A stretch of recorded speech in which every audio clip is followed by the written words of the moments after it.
thank you for your love.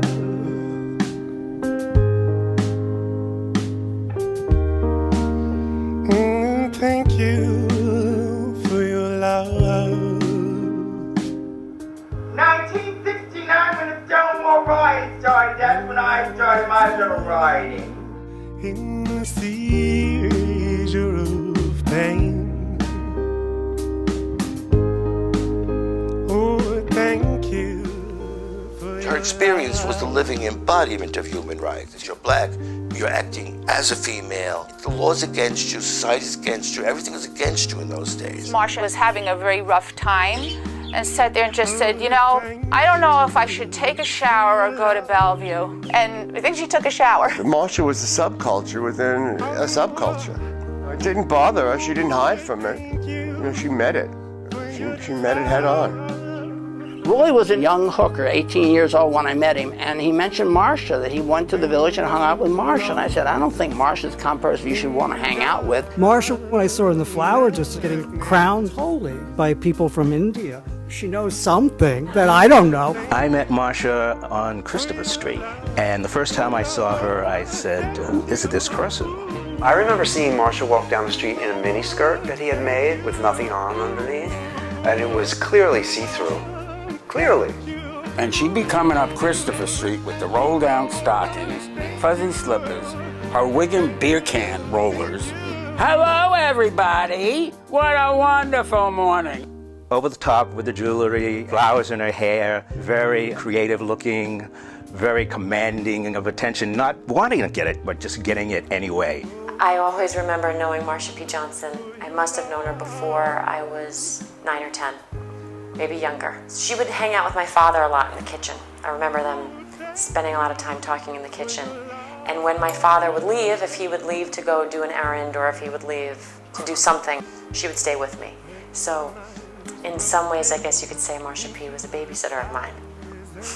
Marsha's like a bodhisattva. Her presence on Sheridan Square or on Christopher Street or wherever she stopped and asked for spirit change or chatted with people. It was a religious, holy experience, and all of us who did drag or partial drag always admired her and thought of her as a patron saint. She had this kind of glow about her. She's like an angel. Her spirit shined through her. My father thought that her heart was in the right place, that she was someone to be trusted. I mean, she'd always take $5, but she would always say, and I'm going to give you back 20, Tony. And she meant it. She meant it because she had a generous heart and a generous spirit, but also because she was convinced she was going to get this billionaire boyfriend, and she was going to be living great with him. Marsha was one of those colorful New York characters that you would see bouncing around the piers or the village in plastic and lame and glittery things and hoop earrings. And I always wondered who was that, and she always said hello. And I did a little research at the time, and it turned out she wasn't just a kook, she was a serious activist and entertainer. She floored every audience. They just adored her. And I kept wondering, what the hell is it? When I think of Marsha P Johnson, I think of someone who kids today who again know nothing about, which is a shame, really, because she's one of the reasons they are sitting in all their liberated glory today. But Marsha paid the price for who she was.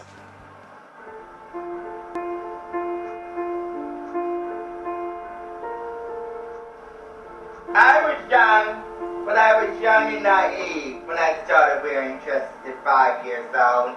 And I stopped for a long time because the boys next door used to try and get fresh with me, you know, try and have sex. Honey, I don't believe you should have sex until after you're married.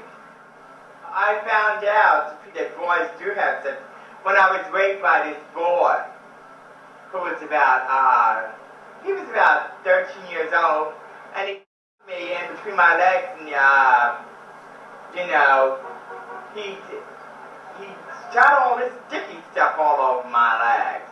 And I somewhat knew that boys had sex with boys because the boy next door and they used to jerk off together, you know. And we used to rub each other's stuff, but that was a little childish thing when I was about 12 years old, you know. But I didn't think they'd actually stick it in or want you to stop it or anything. I didn't think people had sex, period. I'm still like that. I say, oh, he wouldn't do that. Oh, no, he wouldn't lick that man's toes. Oh, no, he wouldn't eat that girl wouldn't eat that girl out. That guy wouldn't eat that girl out. I think like that, but I know that they would when I go to the movies. Honey, I don't believe you should have sex until after you're married. Or at least that's the way I would, think it should be. I got married to Jesus Christ in church when I was 16 years old and still in high school. And I haven't married anybody in church since then. Because I think he's the only man I could really trust. It's like a spirit that follows me around, and helps me out in my hours of need. And listens to all my problems and never laughs at me. He takes me very seriously. I started coming to New York and meeting painted queens. And I didn't meet drag queens, as you would say, drag queens, until like in early 60s. That the world was so different then was gay people were scheduled for non-existence.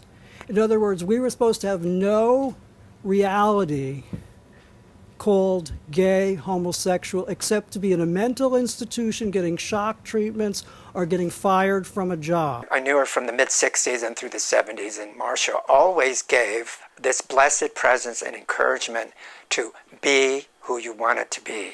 Those who were a little too feminine were frowned upon, but Marsha and a few others would stand ramrod straight, shoulders back, head high, and present themselves, and that encouraged so many people, or gave happiness to people that said, I wish I had the guts to do that. She would sort of hold court in Sheridan Square and saying, we're in the village, we're free, live. Queens that used to just wear a little bit of makeup and go out into the street in boys' clothes and turn days. There was no place as a safe haven for a gay kid. The only place option you had was a bar, or to pick up a John to find a place that's safe for the night if you were a young street kid and it was cold out, or that was it. You really didn't have many options. When I first met Marsha in the early 70s, Marsha was homeless. I know some of the girls would live in various places for short periods of time. They would get a hotel room or the baths. She used to stay a lot. And there was a place in Brooklyn, a house in Brooklyn where the girls lived for a while. But none of those things lasted very long.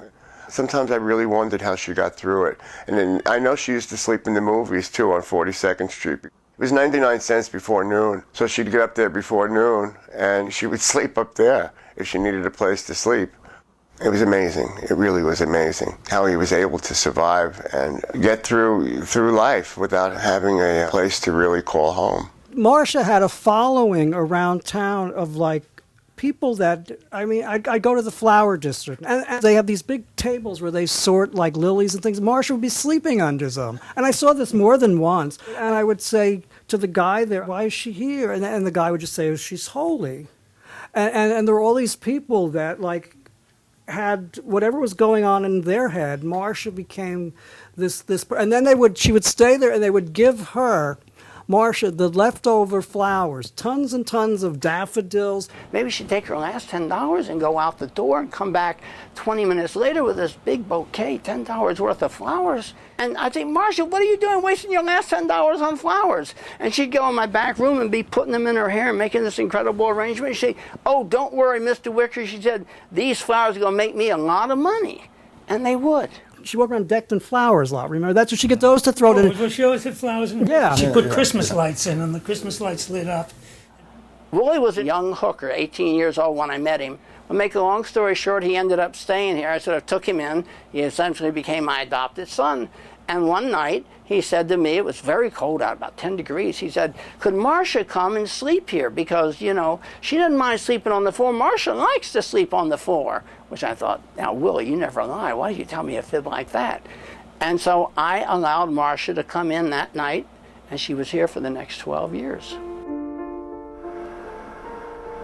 I've never, ever done drag seriously. I always just do drag. I never do it seriously. Because I don't have the money to do serious drag. Years ago, I used to have to get some of my stuff out of the trash can and bring it home and wash it. I've never been an extravagant type drag queen that can go out to a very fancy store in town and buy expensive dress. I've always had to get my dresses donated, or I have to get them at a thrift shop or something like that, because those are the only ones that really got real nice stuff at cheap prices. And her taking us to a Salvation Army and other thrift shops was an art form, because she knew for $5, maybe $3, you should be able to get yourself an outfit. Unless, of course, you can get a friend that, has no address and costs to donate it to you. And that's not too often, because once they see you and see how good you look, a lot of them go home and get on their dresses and try and come out looking twice as good. Marsha had a long purple lilac gown that she favored. And by the time she finished fixing it, by a cut here and scissors here and a razor blade here for the bottom and gussied it up with glitter, and she favored that. I mean, I know that dress really got her working out. She wore that one for a long time. Marsha lived with me here in Hoboken. Now, this is a high-rise building. Our apartment is always notorious as being the gay apartment because of the strange people that came and went. So I told Marsha, no problem living here, but you can't come and go from this building in drag, because I was afraid that would be pushing things too far. So she would wear bulky clothing and get on the PATH train, and then the dress would drop out from underneath the leather jacket. And by the time she hit Christopher Street, she would have transformed herself into a drag queen, except for these huge, clunky male shoes that were about size 12 or something. She wasn't the kind of queen you questioned her drag, because she had very little. And, she wasn't well-dressed, coordinated kind of drag queen. She put on what was available and what, fulfilled her idea of being a woman to some extent. It was a very, very natural look, and all her own, It was amazing to me that all these people held Marsha, and these were people from all over the world that I don't know what the concept was going on there. She would go out and stand on the corner, and people knew her and they'd take pictures with her, or she'd say, "Could you spare some change for a starving actress?" One of the great things about Marsha's friendliness is that there was no agenda to it. I had the feeling that she probably had no idea who I was, just like I didn't know who she was. But she always said hello. She always broke that wall and was friendly the way most New Yorkers aren't. Not because she wanted an item. She was just, on the surface, a really happy-go-lucky person. Could you give me $1? Do you have $1 for a dying drag queen, for a starving queen? She was sort of a Robin Hood. She would ask for money from people who were in the street going by, and say, for instance, they would give her some money. 2 minutes later, she'd turn around and give it to somebody else who needed it. She'd say, "Here, honey, get yourself something to eat." She would not argue or fight the people who insulted her. "Why don't you get off Christopher Street? You're giving us a bad name." She was like the mayor of Christopher Street. And the queens definitely crossed the street or went around the block with their johns. They wouldn't be caught up with her because they were too highfalutin. They had the look, but not the spirit. Marsha had the spirit. She just didn't nod or acknowledge you. She turned around and said hello. She was always like that, which gave you a chance, even fleetingly, to know her. She was warm. So everybody knew Marsha. No one had anything bad to say about Marsha. Marsha was really well liked. Bars and establishments 86'd her, and she said, if they don't want me in their establishment even to buy a soda or something, I'll go somewhere else. I don't look for trouble. Homophobia in the gay community, she used to say that some of the queens treated their dogs better than they treated her. They would go by and say, "What is it?" She would say right to them, "What do you care what it is? You're not giving it anything." I didn't get into it right away. I was like a butch makeup queen working in Greenwich Village, and then I started doing little different drag. And I started wearing little high heel shoes, and I started putting on stockings, and I started becoming a drag queen. I was one of the Stonewall girls, one of the first girls to ever come in drags to the Stonewall. 1969, when the Stonewall Riots started, that's when I started my little rioting. When Jerry Hoos, who was the founder of the Gay Liberation Front, arrived at the Stonewall Inn that night, he was met by his friend John Goodman. And John Goodman told him that soon after Jackie Harmona started fighting the police, that both Marsha Johnson and Zazu Nova joined in. I've been in gay liberation ever since the first started in 1969. I was in the Stonewall Riots. After the riots, Morty Manford and Marty Robinson, both very important figures in the Gay Activist Alliance, both told Robin Souza that Marsha Johnson was involved in starting the riots.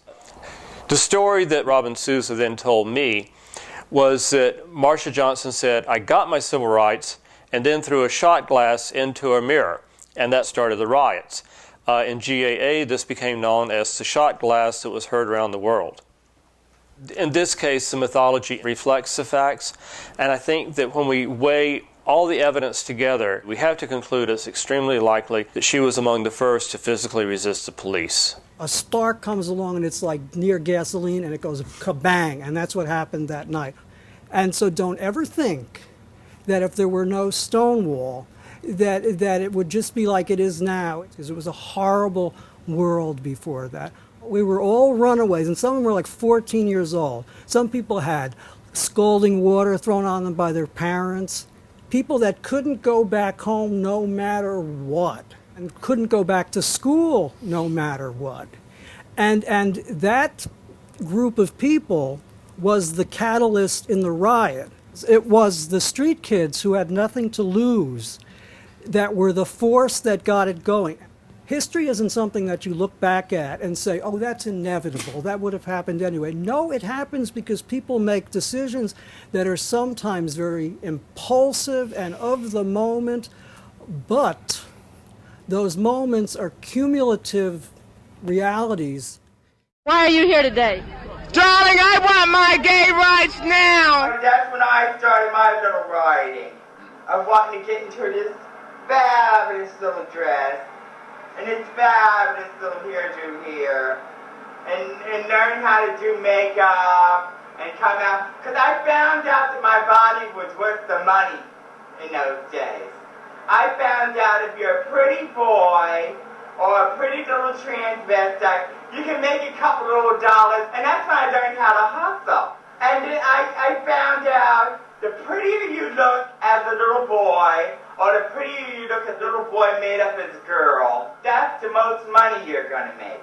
And the best way to do it is with your own natural hair. Wigs and stuff like that were in the 60s, but the ones that used to make the most money was the boys that looked like girls and could wear their own hair with just a little bit of makeup and have a little hormone tits, because that's when the girls' hormones start coming out in the 60s, just before the Stonewall Riot. And people were just starting to really get into it. And I used to go down, before it was as fancy as it is now, we all hung out there, we went sunbathing. And I would be sitting there, and suddenly Marsha would come along and grab my shirt. And say, she always called me by my two names, Bob Kohler. Never called me Bob, ever. And she'd say, Bob Kohler, give me, and she'd put out, and I said, Marsha, would you stop? And suddenly Marsha would be naked, stark naked, in broad daylight, down at the pier. And I'd say, Marsha, so she, my father needs those clothes. And I would be hanging on to my clothes for dear life, and Marsha would be trying to get them off. And she would usually get just like a shirt at the most, and she'd throw it in, and these were sacrifices to her father and to Neptune, who got all mixed up together. Marsha only very rarely talked about her father. She did tell me once when she had looked into the river and seen her father at the bottom of the river. She was making offerings of flowers and change to King Neptune as an appeasement to help her friends who are on the other side. Then she would, after she settled all of that and sort of snarled at me for not giving all my clothing, she would go up Christopher Street, where she would be picked up about midway. I mean, somebody would see Marsha, naked queen walking up the street, and they would call, and they would take her away for about 2 or 3 months, and they would put an implant in her spine, of Thorazine, I think it was, and that would calm her down. Then she would come back. She'd be like a zombie for about a month, and then she'd be the old Marsha. I mean, back to Neptune and her father. My first illness, my mental breakdown, was started in 1970. And then it started falling downhill. And it's been falling up and downhill ever since. Honey, I walked right down to Andy Warhol's office and walked in. He took some photos and then he made a group of silk screens, and it's called Ladies and Gentlemen. And he had me as a blonde with ponytail called Mary Hartman, Mary Hartman. Well, Andy Warhol was the arbiter of what was fabulous, let's face it. When he walked into a room, you knew it was a room worth being in, and he would handpick by his visual sense who was worth capturing, whether in a painting or a Polaroid. For him to do a Polaroid of Marsha makes her legendary. It means she caught the eye of Andy Warhol. She was worth capturing. She was like this transgender version of a Campbell's soup can, but much prettier.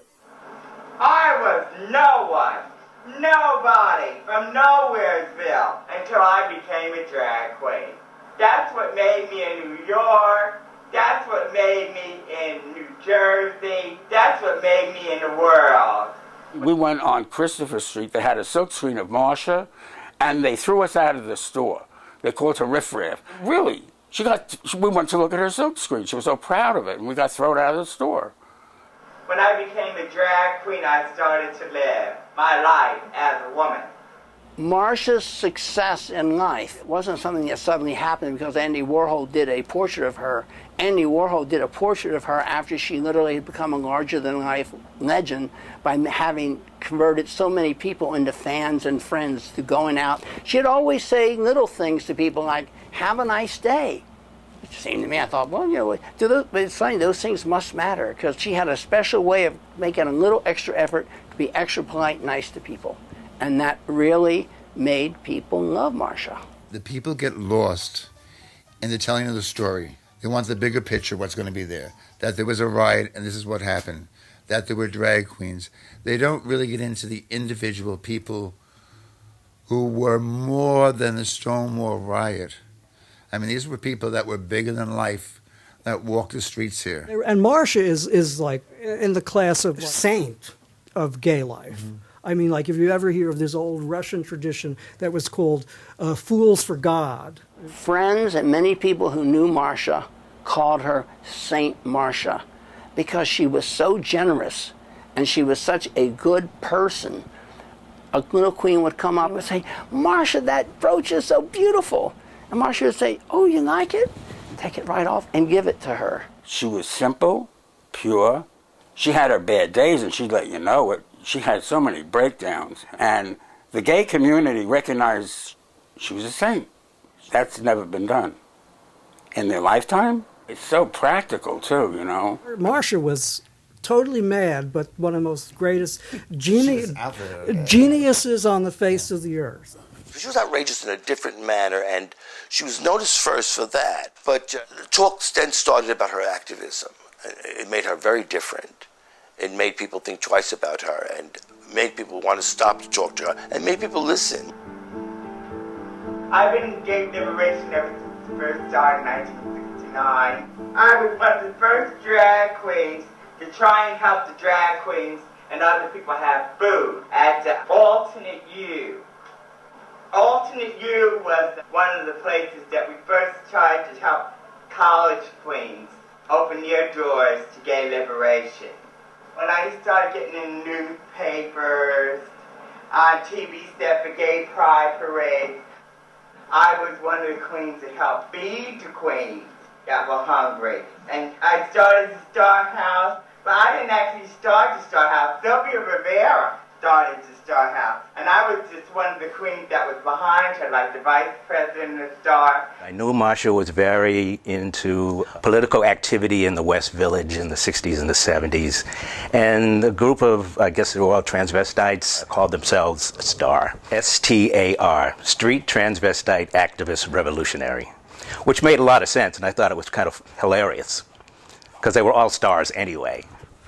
Sylvia Lee Rivera deserves all the credit for STAR, Street Transvestite Activist Revolutionary, because she was one of the people that was in the riots that got arrested a lot for gay rights.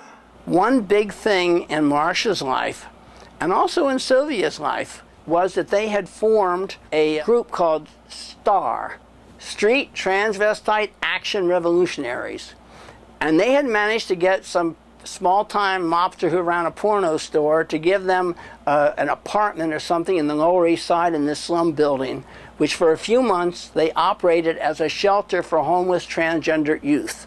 And they felt that that was one of their great accomplishments in life. And actually that has ended up going into the history books because it was really the first time anyone had ever tried to make an outreach to homeless transgender community, especially youth that are kicked out of their home for being transgendered. She was talking about nobody's representing her in her rights as a transvestite. Because they had all these gay men and all these gay women working at the gay center, but they didn't have any transvestites. She wanted to have her own group, and I think that was wonderful. And I hope someday she just gets her credit. I hope somebody writes a nice story about her someday. Well, Marsha, how are you, darling? How's it going with Gay Pride Week? Oh, well, it's going fine so far. I've got t-shirts on Christopher Street in case anybody's interested from 2 to 4 tomorrow. Friday, I'm doing my part in the gay movement this year to help raise money for the Gay Pride March. I was working as a waiter for Charles' restaurant, and all people used to do was sit there and complain about their hamburgers. And I said, honey, I'm not want to be a hamburger jingler for the rest of my life. I want to be a drag queen. I want to be one of the world's biggest drag queens. So I got an offer from the Hot Peaches in the 70s. Anything went with the Hot Peaches. It really pushed the edge back when there was an edge to push. And it was sort of like the Coquettes goes maybe more theatrical and more legit. As she became the proverbial hit. And Jimmy was the original one who first came and he asked me to be in theater, Jimmy Camicia. Well, Jimmy Camicia, the leader of the Hot Peaches, he always saw talent underneath you, and he liked flamboyant people, and then he could bring it out. He could bring the talent out, and I thought he brought a lot of it out in Marsha. Marsha was a very big performer. I mean, really very large on stage, and that doesn't ever come across on video. When I say she was big, the generosity of her spirit was always right there in front of the audience, and they adored her. It was not censored, it was not figured out, it was just there. And now, ladies and gentlemen, Marsha P Johnson!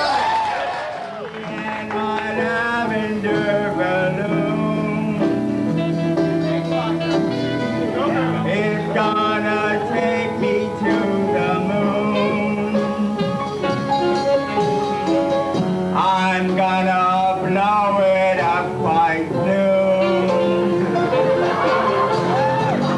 I'm simply waiting for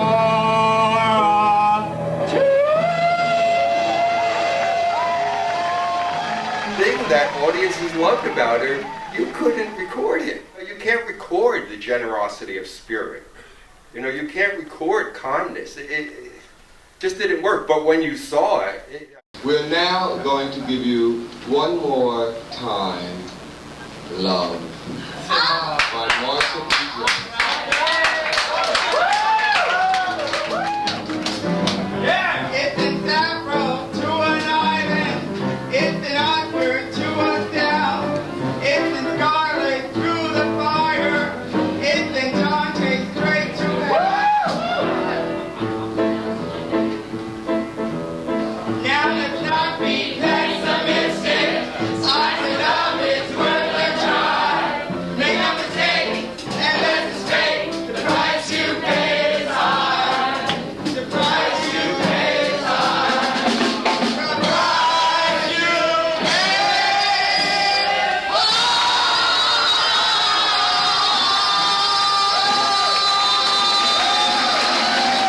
We're in London, and I gave her this little song to sing. Now, most songs are like 3 minutes long. This song was maybe 50 seconds. So, and she read it, the whole thing, you know. And she went out every night. It was a simple song, and she obliterated this song. I mean, it was a disaster. But they loved it. They went berserk.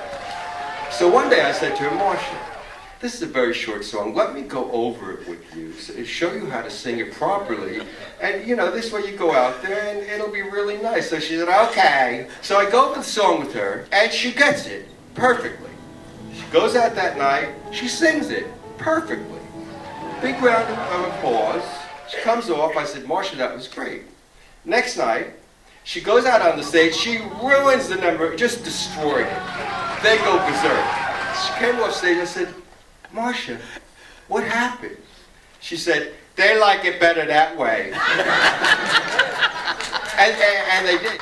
And now, ladies and gentlemen, in case you didn't get the message, but I know you did, because I can see that this audience is the message. We have someone to sum it up for you, Miss Marsha P Johnson. Hello, ladies and gentlemen. I am to say a poem for you called Soul. You can count your karma if Nirvana is your goal. You can shake and you can rattle. You can rock and roll.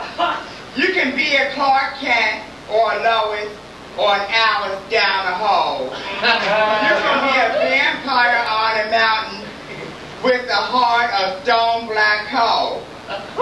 You can be a leather angel on a sleek black Harley bike. Or a redhead screaming faggot, or a dazzling dyke.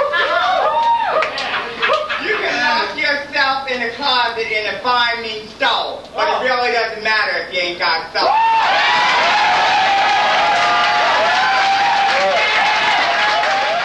And the funny thing is, they kept writing in the paper, oh, one of the best things in the show is Marsha P Johnson, but we think she was having an off night.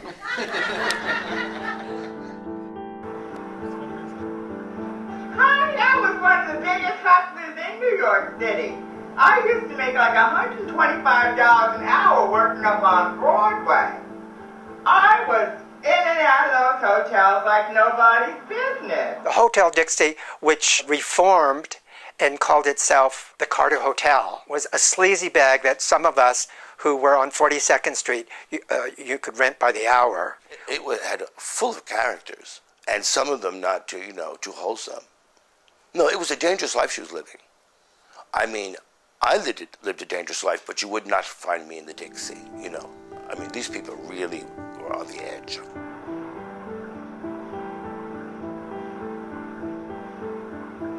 I had so much trouble. It's a miracle I'm still here. I mean, how many people used to come and bring guns? By the late 60s, probably around the 70s, which was a very, very dangerous period. I mean, gays were beaten up just for wearing tennis sneakers, never mind a wig. And Marsha was the perfect target. Some boys that had nothing to do, roughs, had grabbed her wig and threw it into the river. And then she protested and complained. They threw her after. And I said, was she dead? They said, no, they just threw her in the river. I just couldn't imagine being in that river and surviving.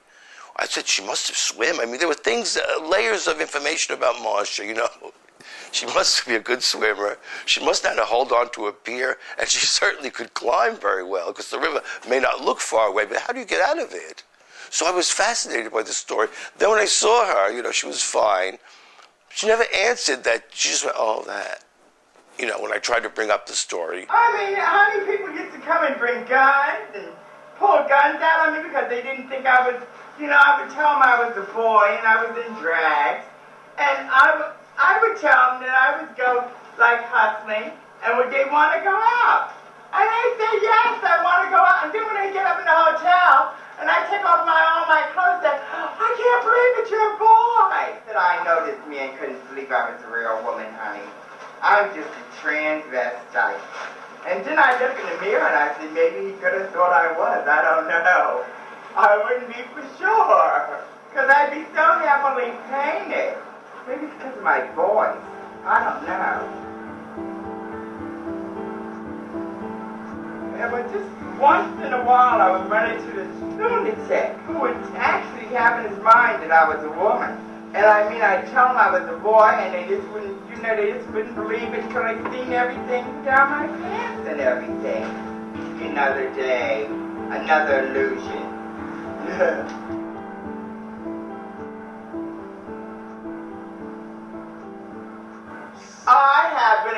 about 1 million times for prostitution. From New York to Florida to California. Marsha would frequently disappear for 4, 5, 6, 7 days at a time. And I'd say to Willie, where is Marsha? And he'd say, she must be in jail. And sure enough, about 10 days later, she would walk in because she had gotten a 30-day sentence. They always let her out after 10 days, even though she had 30. I'm telling you, every time they pick you up, they pick you up for something like loitering, with intent to prostitute or something like that most of the time, because a smart prostitute never goes out in the car and names a price.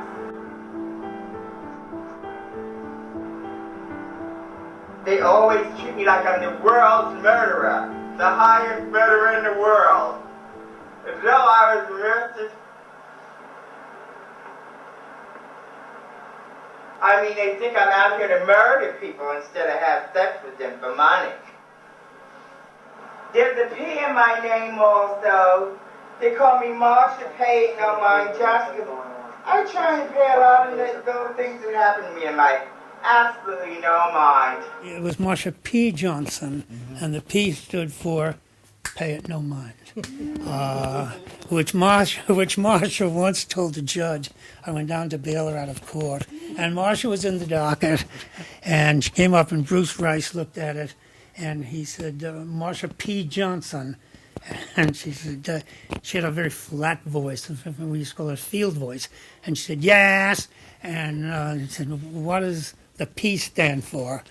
And she had the nerve to snap Judge Rice. She said, pay it no mind. And he said, well, that's exactly what I'm going to do. He said, get out of here. No. Pay no mind Johnson. Marsha Pay no mind Johnson. I originally started the name Marsha P Johnson is the drag queen name because I used to go down to 42nd Street and everybody used to call me Michelle. And I was a little boy, and I didn't think that was a nice name for a boy. That's where I got the name Johnson, from Howard Johnson's Restaurants. And I'm every year in a Stonewall car lately. There was a time when they didn't even want me in a Stonewall car. Heritage of Pride, who runs the Gay March and the Gay Festival, tried to ban transvestites from the parade in like 1978. And yes, there are fellow gay men who had cast an evil eye at you and said, oh, they're giving us a bad name. Because after all, I mean, all you turn on TV, there was a gay pride parade and all they showed were the drag queens. So what Sylvia and Marsha did is they went ahead of the opening banner, and as two transvestites, I guess with some friends, they marched in front of the parade, so it made them end up leading the whole parade. So the committee decided, well, we've got to include transvestites in our parade. Ed Murphy was the one that put me in the Stonewall car in 1980. He took me from the back parades and put me up front. But he evidently watched me through the years since 1969 and evidently thought that I had a right to be in that contingent of the parade and put me there. I never wanted to be there. I didn't care where I marched in the Gay Liberation Parade ever since it first started because I didn't think that was important. Well, Marsha was born for a parade. I mean, look at her. So it was only natural she would go to the Gay Pride Parade. She was somebody who put her life on the line. People think, oh, the gay community just happened this way. It didn't. There were people like Marsha literally in the street, not just celebrating, but fighting for rights. I think the important thing was that we got our gay rights all across America and across the world, and got the right to be human beings just like other human beings. I wanted to see gays at least have a start in life because they've never really had anything called a parade that was their own. You know, they always had to hide in the closet of somebody else's parade. Yes, I know tons of people that have been sick with me. I mean, I don't think that you should be ashamed of anybody, to have AIDS. I think you should stand as close to them as you can and help them out as much as you can. I'm a strong believer in that, and that's how come I try and do that for everybody I know that has the virus, including myself. I have HIV. I have HIV for about 2 years. I mean, from helping sick people with AIDS and stuff, that's how I wound up in the hospital. I just finished helping my roommate suffered who had died of AIDS. Marsha lived here, and Marsha literally became the nurse for David. I had to go to work, and she was here all the time, and she would change the linens and come in once he fell off the couch, and she swept him up in his arms. I had to sit in the room with him when he died, and that was very scary to me. I had a breakdown, because I never had to sit in the room with anybody when they died before. I thought that it would be screaming and hollering and everything, but you didn't do any of those things. You just stopped breathing all of a sudden. And so when I just had a breakdown, I wanted to put in a hospital. Now they got 2 little nice statues in Charity Square Park to remember the gay movement. How many people have died for these 2 little statues to be put in the park to recognize gay people? How many years has it taken the people to realize that we're all brothers and sisters and human beings in the human race? I mean, how many years does it take people to see that? And we're all in this rat race together. I go to St. Mary's. I use Jesus Christ for most of my prayers, most of the time, because I use the church in Hoboken, and I go there every week and light a candle, or I used to go in and say a prayer, for people dying of AIDS.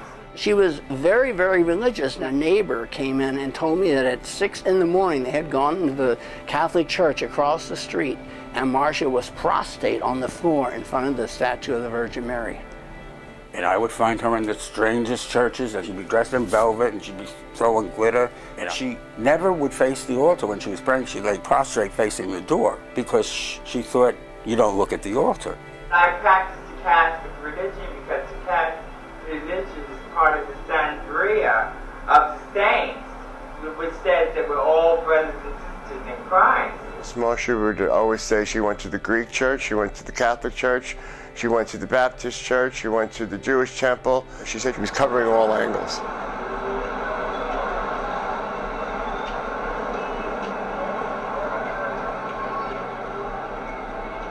I love people who think that I'm just a stupid little street queen out there begging for change on the street because there's nothing else she knows how to do. I always be now and then meet these young people that don't have nobody that wants to stick by them and help them, So I help them out with like a place to stay or some food to eat or a little change for their pocket. And they don't never forget it. A lot of times I've reached my hand out to younger people in the gay community that just didn't have nobody to help them out and they were down and out. When she would take her last $2, Willie once said to me, we only had $2 and we bought a box of cookies.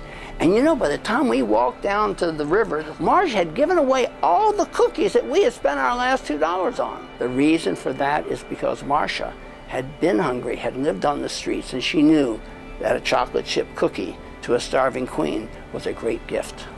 I mean, every once in a while I reach my hand out when I have extra dollars and I help somebody. I'm not going to have anything when I die because I don't have any clothes. Jesus, with the loaf of bread and the fish, Marsha always had something to share. Not only her goodwill and thoughts, a bag of potato chips, she would just hand to the group of kids. I got this dress. I'm just like Cinderella again. I have this one little tired dress, and I have this here dress just in case I meet my billionaire husband. And that's it, just the only 2 dresses I own in my whole life. I don't have to do the streets anymore because I decided, John, it wasn't worth it. I never ever had to do the streets in my whole life. I never had to have sex with anybody for money ever. I just only did it because I wanted to see if I could get away with it. And I pretty much succeeded. Yes, I got shot on the West Side Highway. I went out with a taxi cab driver, and the taxi cab driver fucked me, gave me $20, and let me get out of the cab. I went to run away from the taxi, and man pulled out a gun and fired. It was the most scariest thing in my whole life. I thought that I was dead that Sunday morning. I said, oh, the Lord is finally calling my name. I'm going home. But they couldn't get the bullet out. It was too close to the spine. Here's where they went in right over here. And the bullet still there after 12 years. I'm dying, but ain't dead yet. Being a hooker is no easy business for no one. It's one of the most dangerous businesses you can be in, but if that's the only thing you know how to do,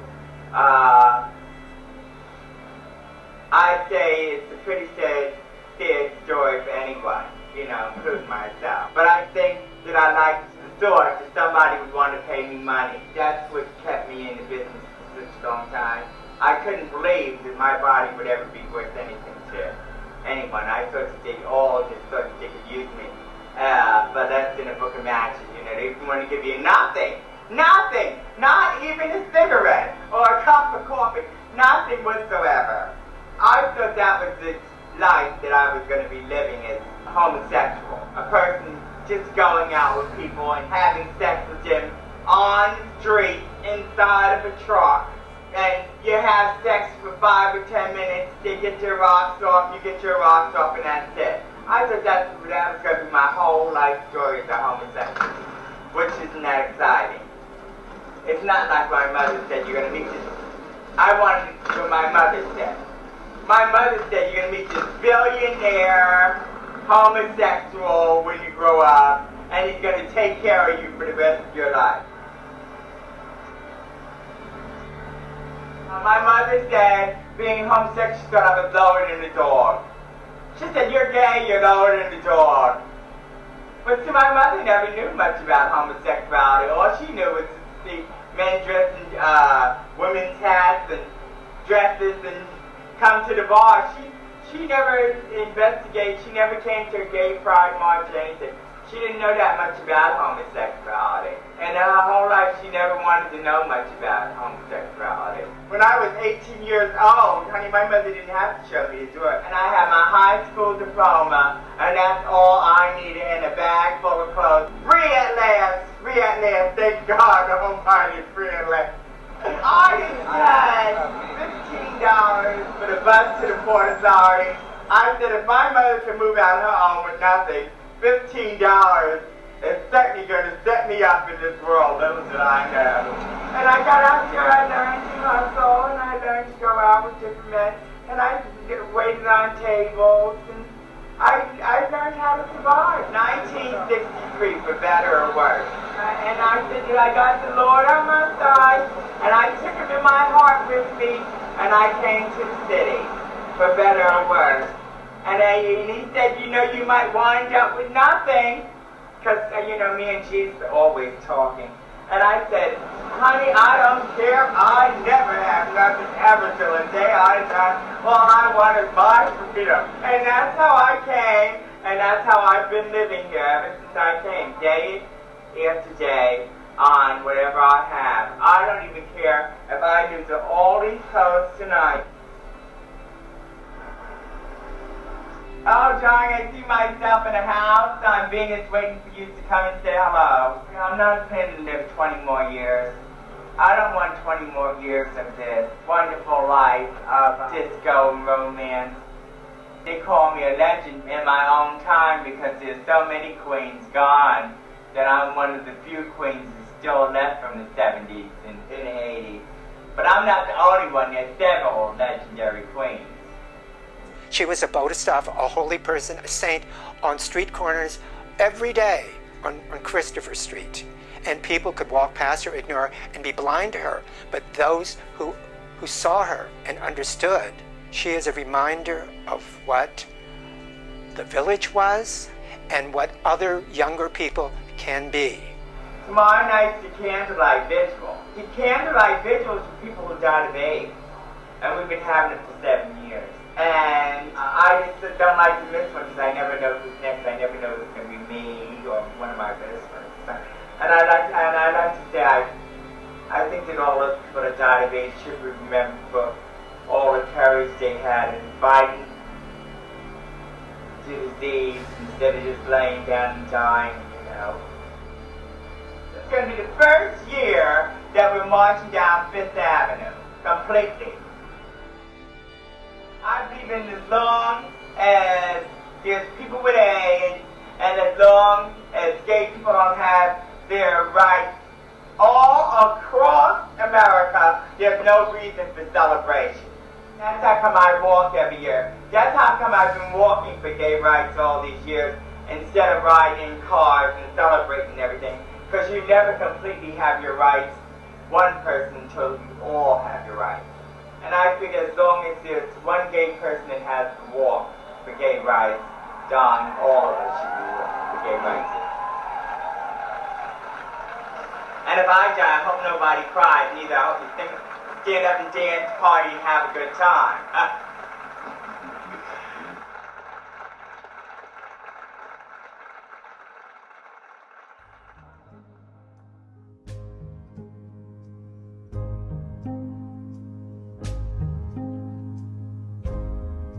There's a black river, it passes by my. We knew that she were towards the end, she was getting more fragile. I think she was getting sicker. And I got a phone call and they said Marsha had come up from the bottom of the river. And it was true. Marsha may have hallucinated and thought she saw her father in the bottom of the river, or might have thought that she could walk home across the river to here in Hoboken on the water, or she could have been harassed and jumped in the river to escape. We'll never really know. The word went out in the community that Marsha had been found in the river and supposedly it was a suicide. And she had been harassed in that area. Obviously this was some kind of shady killing that had gone on. But unsurprisingly, the cops just twiddled their thumbs and said, no, it's a suicide. It's a black gay person. We don't care. We're not going to investigate any further. And everybody was outraged. When we gave Marsha the funeral up at the church, we hadn't counted on hundreds of people coming. The church was packed. They had to stop the people from coming in. And it was going to be carried down to the river. Well, we had arranged to go on the sidewalk, but I looked around and there were literally hundreds and we couldn't. So I went outside, I talked to one of the police whom I knew. I had a store on Christopher Street, so I knew most of them. I said, look, her family, I can't do it. You've got to give me the street. And we said, we can't give you the street, you need a permit, yada, yada, yada. I said, look, it's for Marsha. And the head cop looked and he said, Marsha was a good queen. He said, go ahead, give them the street. And we got the street for Marsha's funeral. So it was that kind of effect that Marsha would have, which Tommy is talking about, people you wouldn't expect. A chief of police to suddenly close down 7th Avenue because Marsha Johnson was going to be carried down to the river. Bye, Marsha. The love stolen.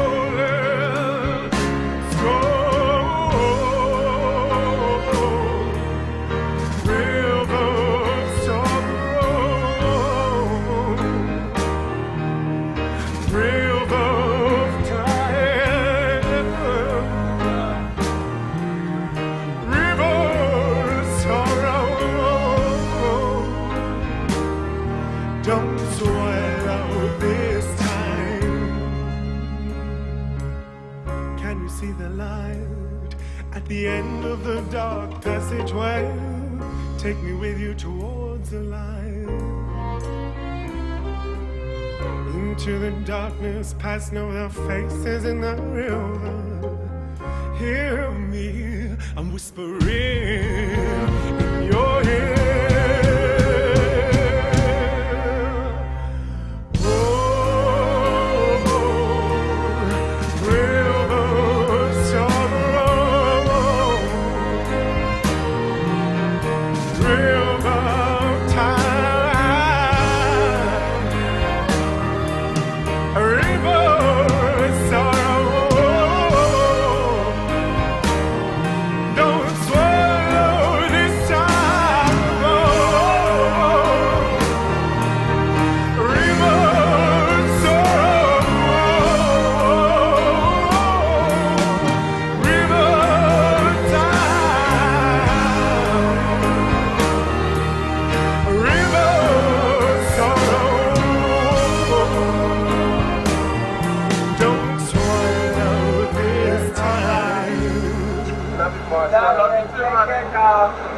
Take care, Joe.